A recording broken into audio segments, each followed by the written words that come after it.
the one, the only, Ben Sion.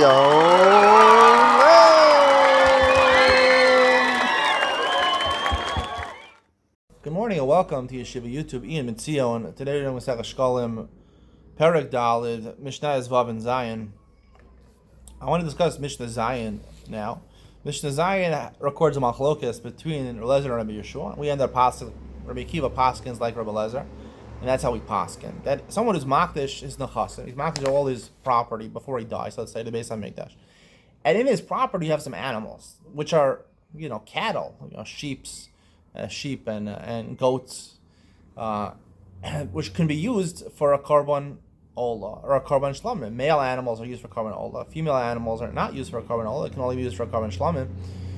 So these are an adava. Obviously, they're not something which is a chiyuv. They're an adava, but they're voluntary offerings. So are we makriv the karbanos? The only korban we can be makriv is korban ola technically, because a korban shlamim, we don't assume the owner wanted to be makriv korban shlamim, because shlamim, not all of it goes to Hashem. If you're makdish your nechasim to the Beis Hamikdash, you want it to go entirely to the sanctity, to the Beis Hamikdash. Shlamim are jointly eaten by Kohanim and the owners.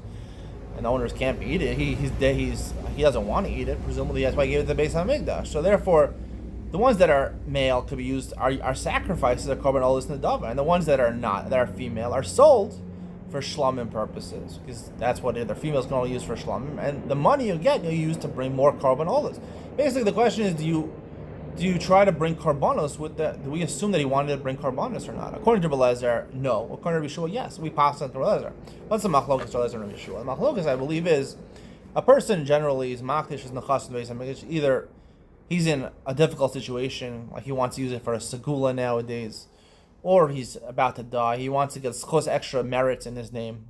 He wants to do something, instead of giving tzedakah. He used to have the ability to get something based on Mikdash, which probably is more kadosh, more holy. He wants to do something righteous. Now, what does he have in mind? This is the machlokes of Rabbi Yeshua. According to Rabbi Yeshua, really he has in mind, he wants to be makar karbanos. That's the holiest thing to give to Hashem. Religion says no. That's not necessarily true. Really, he wants to sell the animals and to use the money for bedek habayis. Bedek habayis is the upkeep of the Beis Hamikdash. Now, the upkeep of the Beis Hamikdash could be various different things. It's obviously not as holy as karbanos. So this is going into the mind of a donor. Let's say a donor gives money to like a shiva or something like that, or he gives it to poor people. What does he have in mind? What does a donor have in mind? Does he want that his money should be used for the holiest possible things?